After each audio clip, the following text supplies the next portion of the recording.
Hi friends, here's a little crazy. So today is day 113. Jeremy is in the background trying to get our food ready. I am leaving in the morning at 5 a.m. to go to the airport, and then I get to fly home for a week and try to get some business taken care of there, get some more cash for us, and make arrangements to either rent our house or grab a Starlink apparatus from our dear friends who are going to loan it to us so that Jeremy can work from here. So, we went to the orphanage today. I feel like our Liberian kids don't really understand that I'm leaving. Like, I think they know, and like, I think if we were all leaving, it would be really hard, but they didn't have much to say to me today, so. And I feel like we've talked about this, like Carrie and I have talked about this, the other mom that's here. We've kind of like maxed out on how much we can actually bond with them while they're living in the orphanage. Like, it's good to see them. It's good for them to see us. But these visits are kind of getting, like, there's not much else for us to do. I mean, sometimes, like, I've noticed that the stuff that I bring to play with, our kids don't really play with it as much as the other kids. And then I end up, like, just, I feel like I'm a teacher of 50,000 kids and none of them are listening to me. But, so I've stopped bringing some of this stuff. Sometimes I do. But, like, honestly, we were bringing them, like, cookies and crackers and stuff in the afternoon. But we kind of scaled back from that just because we just don't have a lot of money anymore, so. Yes. So we really don't have any developments. Rumor has it that we're waiting on.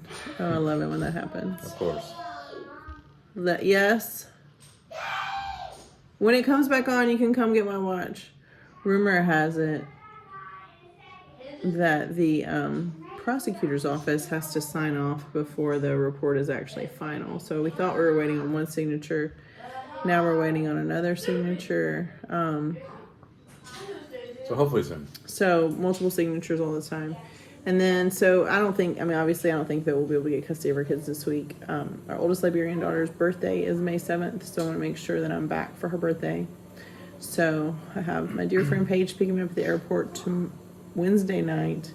So you guys, I may do a few videos and just upload them whenever I have internet as I travel, so I'm going from Liberia to Accra, and Carrie told me that there's a lounge in the Accra airport that you can like pay to get in, and they feed you, and it's a little more secure. It's got its own bathroom for me to chill because I will be there for like 12 hours in Ghana, just chilling. Incredibly long. Yeah.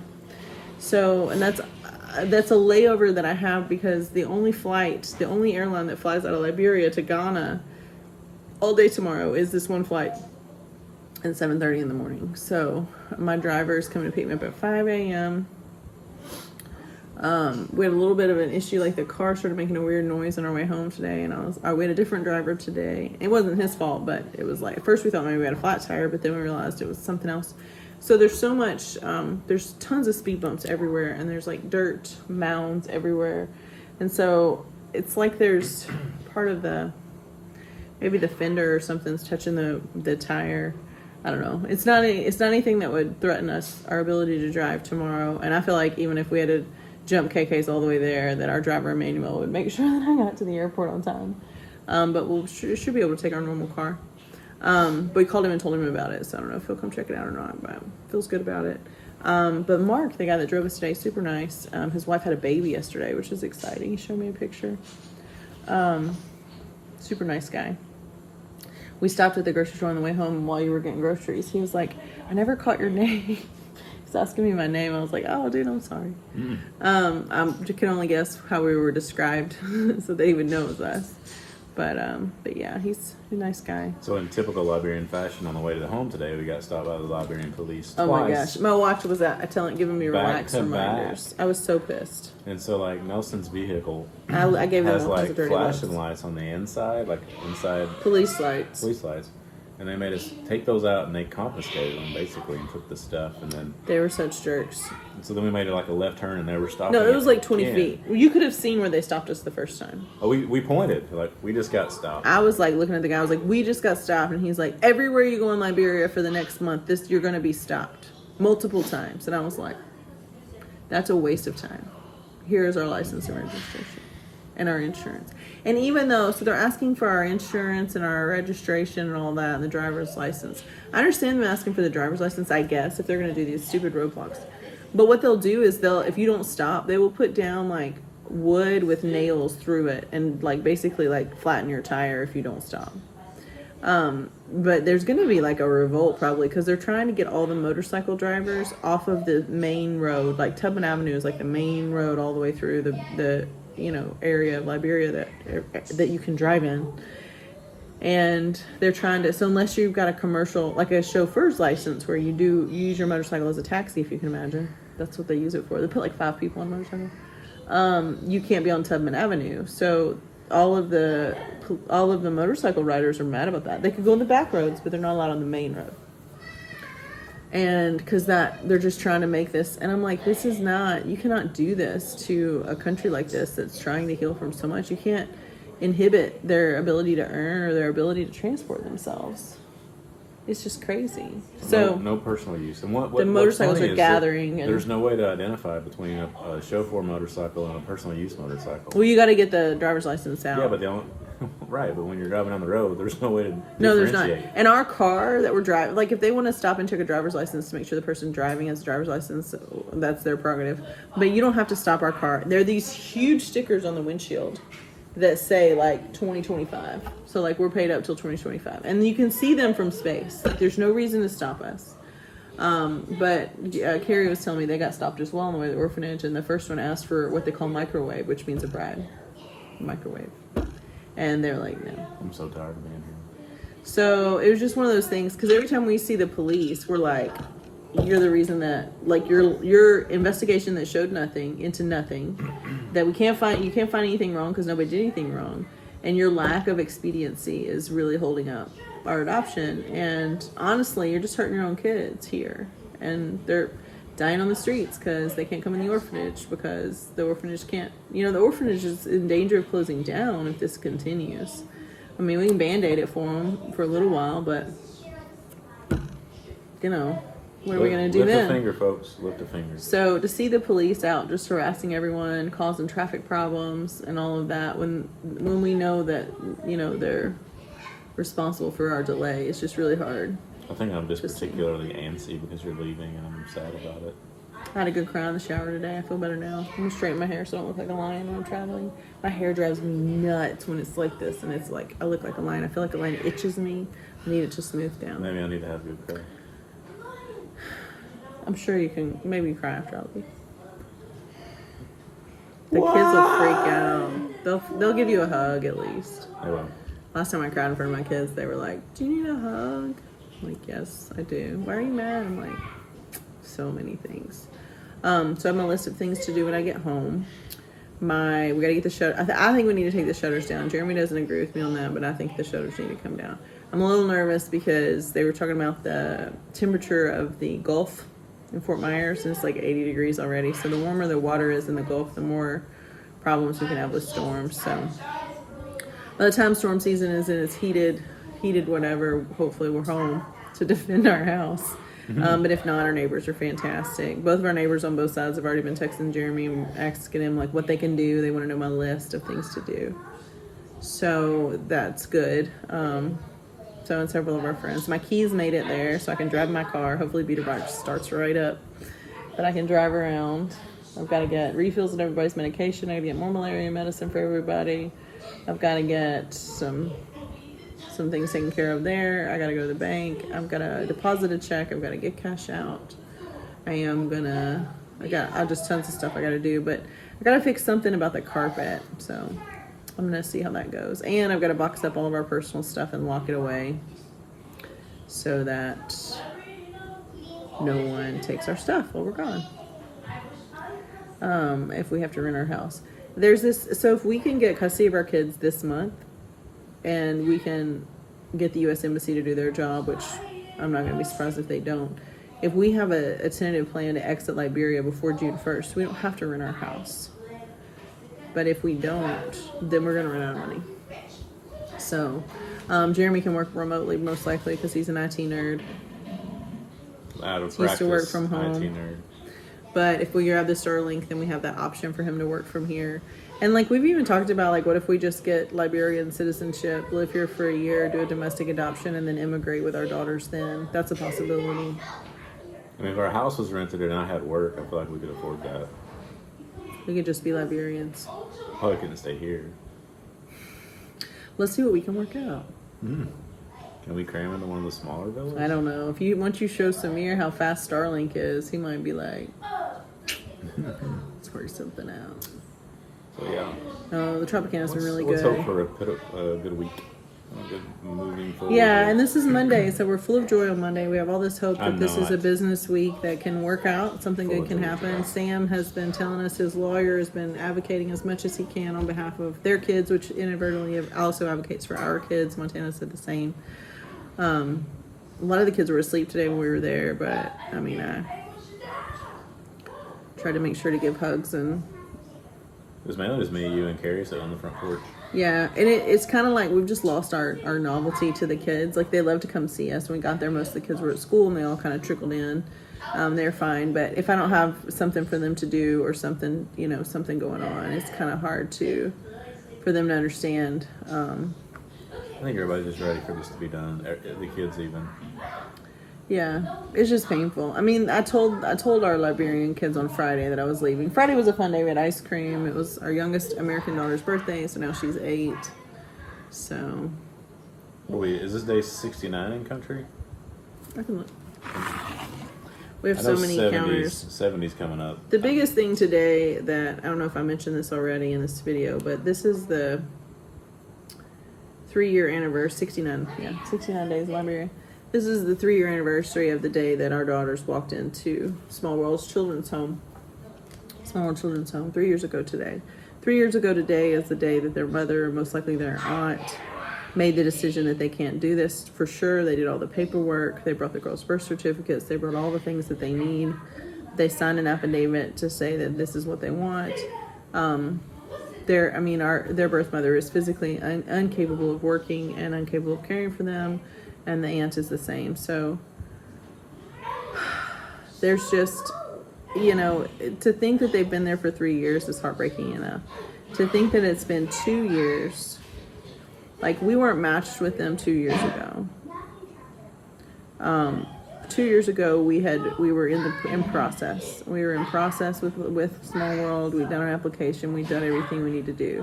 But we were willing to take them immediately. And it did not take us long to get all of our paperwork done, but we've been waiting on Liberia to do their next step and for the U.S. Embassy to allow Liberia to do their next step for a year and a half. So, usually what happens is you get matched or you kind of self-match like we did. We saw an email of a list of waiting children and we matched. We asked, we pursued 2 kids and were approved. The Ministry of Gender is supposed to take 6 months to do the investigative report, and then you come to Liberia and get your kids and go home. So you apply, you get matched. That all can happen, and the investigation all happens in a year. And then after that year, it should take about 4 to 6 months for you to come home with your kids. So you're looking at about an 18-month legal process. And that's giving a lot of leeway for them to sit around and do nothing lots of days. But after 2 years of this, I can't take it anymore. To think about, the reason I think about their birth mother and I think about the things that I've read that she wrote as her reason. And it was striking to me that, because we've adopted before and the reasons are always different, but mostly similar.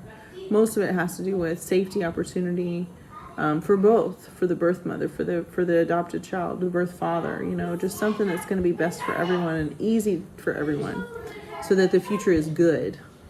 One thing that really struck me when our birth mother, when I read her reason, and not to go into too much detail, but it was so that they would have a future. Not just a good future, not just where they can go to college if they want to, or they can go to horseback riding lessons if they want to, or they'll learn how to swim, or they can go to school, they can play on the soccer team, they can have friends, they can go to church, all these opportunities that are pretty much a given when you're an American kid with, people, if your parents have, decent existences. But that they would have a future, because when she looked at her kids, she did not see a way to keep them alive. And to honor that, we've become very aggressive in trying to complete their adoption. Because this isn't about that they would have a better future. This is about any future at all. And the fact that the U.S. Embassy has politically made maneuvers that have resulted in them not helping us at all and causing delays for us, while they've pointed fingers and made accusations that everyone said was false to begin with, and now we've done this lengthy, like 5-month investigation that still, they can't find anything. They can't find like a traffic ticket. They can't find anything that the orphanage director at Small World has said or done or even thought about doing. Anything, there's not even been anything that's been a misunderstanding. There's been nothing that he has done to break any Liberian law or any U.S. law. And he's the one that has to turn away birth mothers every week at the gate. 5 to 10 a month, he said, kids that need to be there and can't. So, your chance of surviving in Liberia is low if you're a kid under the age of 5. So yeah, so today marks that 3-year anniversary of when that birth mother and her sister came to the door and finalized it. They probably came to the door before that, because there's a process of intake. But that was the day that it became official. That was when their custody changed. Custody changed. They were 3 years ago, so they were 4 and 3. 4 and 3. Because they're 7 and 6 today. So 4 and 3-year-old little girls moved to a transition home that they would expect to be there for about a year and a half before coming home to be with their families. And the agency did its job. We were ready. We were ready. So I hope this doesn't discourage the families that are unmatched and waiting, because even though you're unmatched and waiting, your kids are there. They're there. And if they're not there, they'll be there soon. But these kids need families. So thank you for the encouragement that you guys have given us. Thank you for those that are cheering for us, that have helped us emotionally, financially, physically. We appreciate you a lot. We appreciate our Liberian friends here that have helped us, move mountains for us, driven miles for us, like just protected us. It means a lot. Yes. It means a lot. But at the end of the day, this is a leadership issue within our government. The U.S. government should do better for these kids. And if you don't take care of your young, superpower, you will fall. Got to take care of your young. So I know that most Americans try to do that to the best of their ability. And I'm sad that our governmental leadership does not support us in that endeavor. So Nope. it's sad. But I will give you guys little snippet videos on my travels. It'll probably be pretty funny. I'll probably be pretty, I don't know. I like to travel, I guess, but I've traveled alone before, but I've never flown that far alone. So we'll see how it goes. But I'm going to go from Liberia to Ghana. I'm going to go from Ghana to Amsterdam, Amsterdam to Atlanta, and then Atlanta to Fort Myers. And while you're doing that tomorrow, I want to go to the MOG with our kids. Yeah, Jeremy's going to take our kids to the administrative dinner. They're going to wear their butterfly dresses that are nice, that they're going to wear for court. And we're just going to hang out and be like, what's that? They're just going to post up in the lobby. He's going to let them take their tablets or something. I mean, hopefully I have a request in to have a meeting with ministers. I'm not sure which one, but that's okay. Whoever will listen. We've found that the Ministry of Gender tries to be kind and tries to be compassionate, and they try to do it. And the people that are working there now are not necessarily the people that were there last year when our children's paperwork should have been done before. The people that we have met and connected with, they seem to be kind and compassionate. I would like to see results. So once their hands are no longer tied, we'll see how fast they move. And then I'll decide if they've been genuine or not in their 515 days niceties. They've had our paperwork. Yeah. And we pay for them to do it, by the way. We pay fees for them to do their investigations, big fees. Like $2,500 per child fees. So $5,000. That's an insane amount of money in Liberia. Yeah. You can live off $5,000 for Long time. a long time. Like if somebody here makes $10 a day, that's good. $10, $15 a day. They're killing it.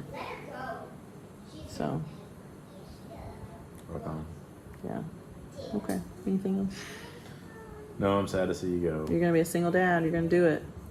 I asked Jeremy if my plane crashed, if he would still adopt them, and he said yes. I did. That's a terrible thing to say. It's a valid question. Then you'd have room for one more if I died. You have an extra seat in the car. I'm just joking. I'm not only gonna one die. person. I'm not gonna die. I know it's safe to fly. Safer than driving around in Liberia. Mark did a good job today. He was a gentle driver. He was. Yeah, You okay? You good? I'm good. I'm so angry I can't be sad anymore. I gotta go fix my too. lion hair. This is just too much. I go slave in the kitchen. I miss Get our my hair oven. cut while I'm gone. I miss the beautiful creations that you can get out of our oven too. Day 113. Bye. Bye.